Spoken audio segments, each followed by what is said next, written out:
Today topic is magnetism and matter. Magnetizing field H vector. Here there is a north pole and south pole placed in vacuum. And there is a magnetic lines of force starts from north pole to south pole and it is represented by H vector.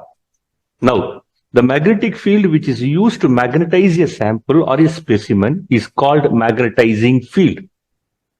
The magnetic field which is used to magnetize a sample or a specimen is called magnetizing field.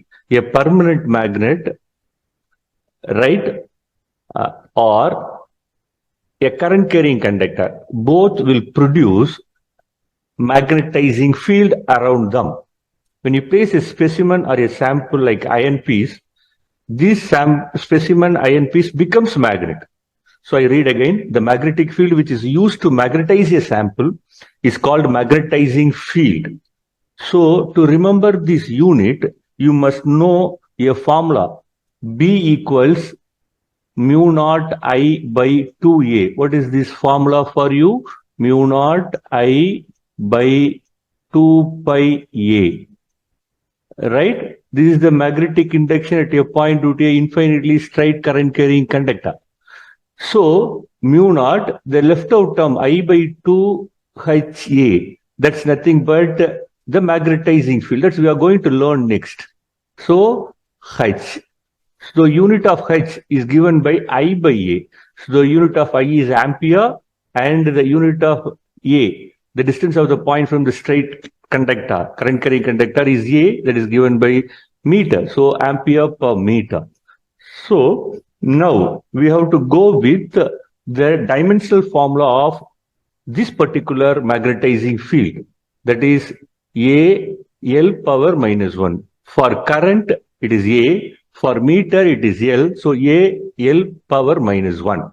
So we go for the next topic, magnetic permeability. So the space between north and south pole is vacuum. It's vacuum. So now I bring what is just I want to calculate what is the magnetic induction at this point in a vacuum, that is B, right? So B equals mu naught H. What is mu naught? It is the permeability of the free space, right? There is no change in the magnetic induction at this point because we didn't change the medium, right? So let us go for the second material. Here in the second material, look at this magnetic dipole. They align in the direction of the external magnetic field. Thereby, the total magnetic field inside this material is more than the total magnetic field in the free space. Right? The B vector is little larger than the previous one, you see. Right. So let us go for the third one.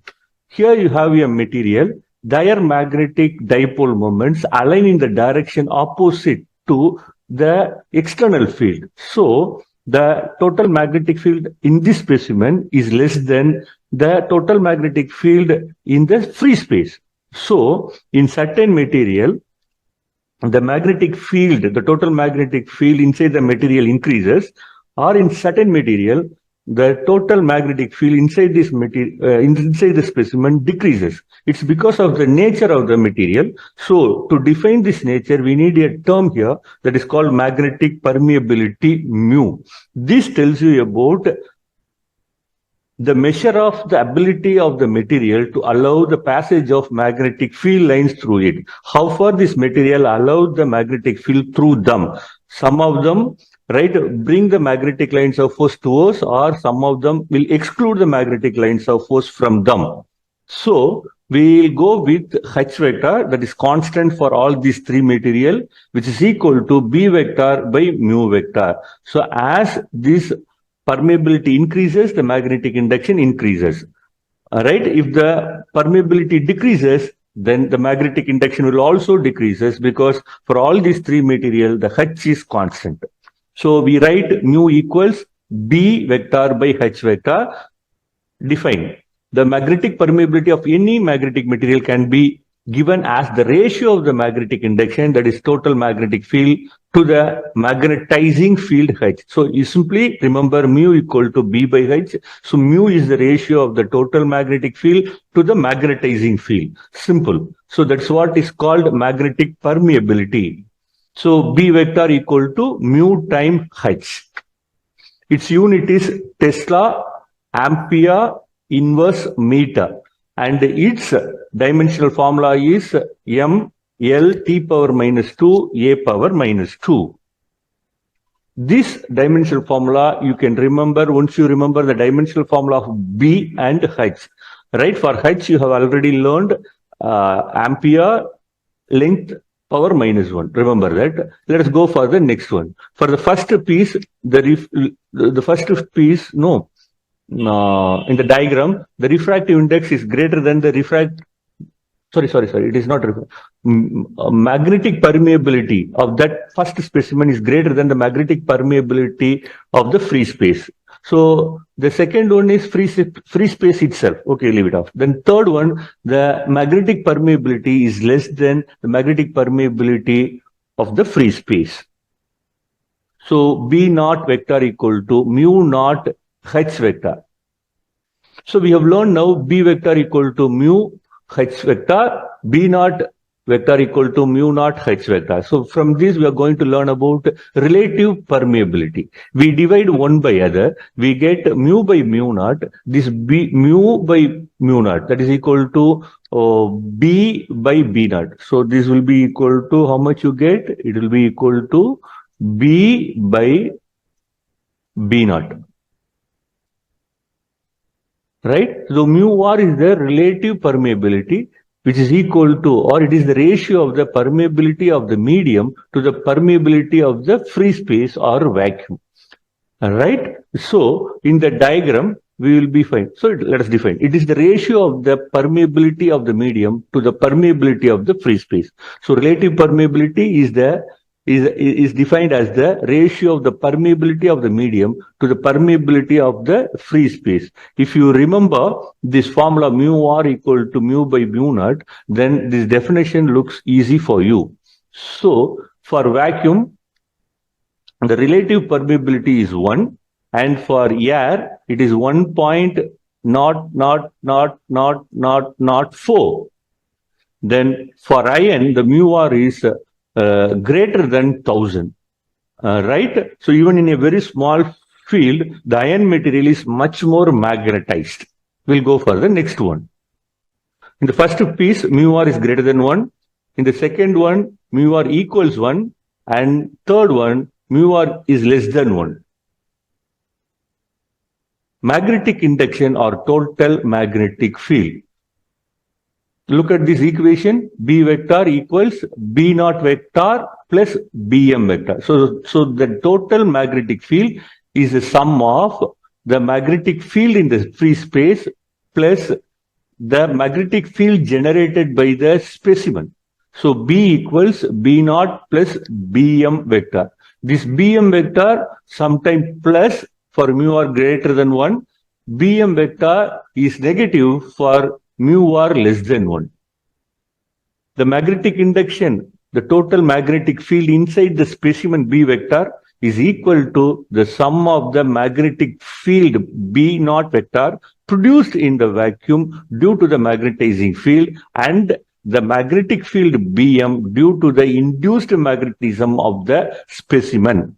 I read again. The magnetic induction inside the specimen B vector is equal to the sum of the B naught vector and Bm vector. B naught vector is the magnetic field in vacuum and Bm vector is the induced magnetism inside the material. So if you add these two, you get the total magnetic field. So there is a very important difference between magnetizing field and the magnetic induction.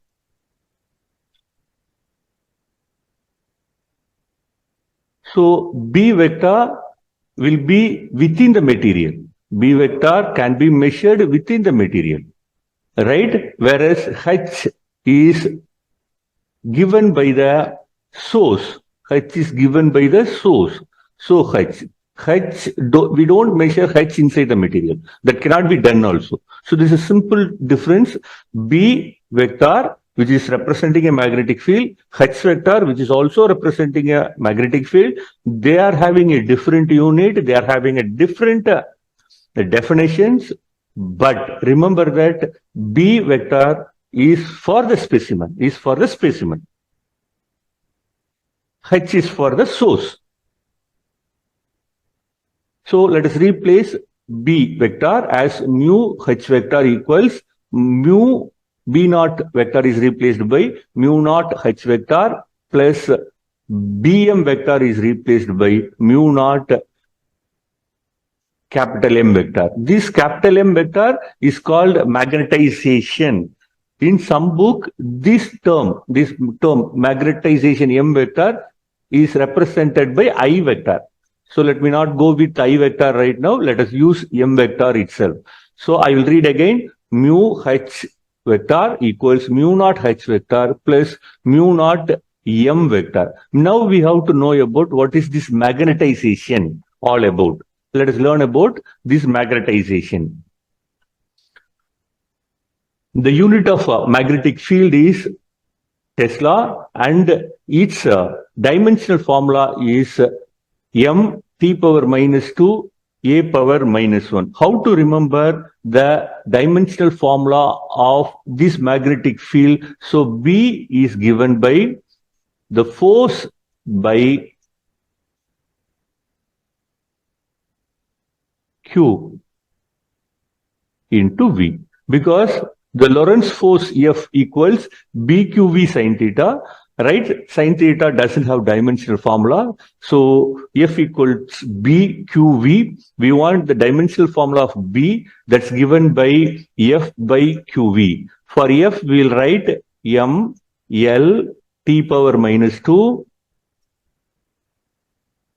divided by, for Q, it is current A into time. And for velocity, it is L T power minus 1, right? So you get L cancelled, 1 T power minus 1, 1 T power minus 1 cancel. So you get T power minus 2 over here. And this A is coming here as A power minus 1. So the magnetic induction, dimensional formula for magnetic induction is M T power minus 2 A power minus 1. Let us go for the next topic. It is about the intensity of magnetization. This is about how far the given specimen magnetizes in the external magnetic field. So this is decided by a magnetic moment developed in a given volume. So the magnetization M vector equals the magnetic moment per unit volume of the material. So Pm vector by V. For a bar magnet, this can be written as 2L, the length 2L into the pole strength M by the magnetic moment can be written as 2Lm, and the volume can be written as the length of the magnet 2L into area. So the 2L will cancel. So for a bar magnet, the magnetic moment is given by pole strength per unit area. All right? Okay. So the net magnetic moment per unit volume of the material is known as the intensity of magnetization. The SI unit of intensity of magnetization is ampere meter inverse. Look at this equation given here, right? So here you have mu naught, here you have mu naught. So definitely the unit of H will be given to the M. They are not same, right? The next step will be writing M in terms of H. The M is proportional to H, and we will be finding at what proportion it is going to be, right? So the unit of magnetization M is equal to the unit of the magnetizing field H. So the dimensional formula will be same. So the dimensional formula of M equals A L power minus 1. So let us go with magnetic susceptibility. The magnetic susceptibility Cm. Now we need to find M in terms of H. So let us find the formula. It measures the ability of a substance to take up the magnetization when it is placed in a magnetic field. So Cm is capital M by H. Capital M is the magnetization.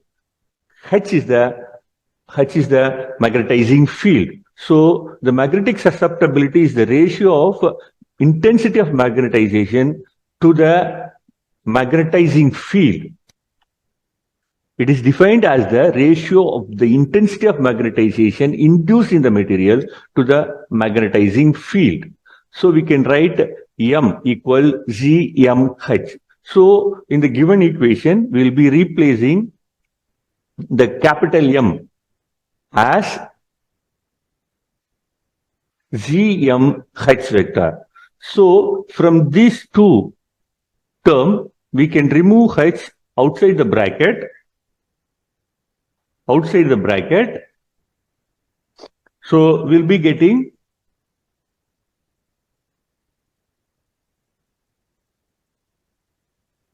So we are going for a small derivation here, relation between magnetic susceptibility and magnetic permeability. So we'll be removing this H vector outside the bracket. So we get mu H equals mu naught H vector into 1 plus Gm. The H vector are getting cancelled, right? And we get mu equals mu naught into 1 plus Gm. So mu by mu naught equals 1 plus Gm. The mu by mu naught is nothing but the relative permeability. So mu r equals 1 plus Gm. It can also be written as mu r minus 1 equals Cm. This is a simple relation, right? So I'll go once again. The total magnetic field equals the magnetic field in free space plus the magnetic field produced in the specimen, right? So B can be written as mu times H and B naught can be written as mu naught H prime H vector plus this Bm vector is given by mu naught capital M. M is the intensity of magnetization. This intensity of magnetization is given by the magnetic moments per unit volume, right? Okay. Then M can be written in terms of H by M equal to Gm times H. So in the bracket, we have H common, we'll replace outside the bracket and cancel with the left hand side. So we get mu equals mu naught 1 plus Gm. This itself enough, but we'll go little further. We need a relation between relative permeability to the susceptibility. So mu by mu naught equals 1 plus Gm. So mu r equals 1 plus Gm, mu r minus 1 equals Gm. The magnetic field can be defined in several specific way in relation to the effect in the environment. So according to, we have two fields here. One is B field, the other one is the H field. Let us first go with the H field, magnetizing field. Next, we will be learning about the total magnetic field or magnetic induction B field. So the first one, so the H field. The magnetic field is a region around the magnetic material or moving charge in which magnetism exists. So, the source of magnetic field. The magnetic field is a region around the magnetic material, permanent magnet, or a moving charge, okay, around which we can find a magnetic field. So, the second one. Magnetic induction is a phenomena of producing electric current or magnetizing a material by means of magnetic field. So here the magnetic field is used to induce magnetization, is induced a ordinary specimen into a magnetic material or in the production of current, So we go for the second point. Only the moving charge have the ability to generate the magnetic field. Here, the process of magnetic induction is done by the application of external magnetic field to the magnetizing object. The third, the H field is similar to B field except when they are inside the material. However, they are measured differently. So B field is measured inside the material, H field is measured outside the material. Then the B field is a magnetic field defined by the force it exerts on a moving charge. So Lorentz force. So F equals BQV sin theta, that way. And an oscillating B field in a solid produces an eddy current, right? An oscillating B field produces eddy current in a solid. So this is what all about magnetism, magnetic properties in this topic. So learn problems, learn physics, like, comment, share, subscribe my channel. Thank you.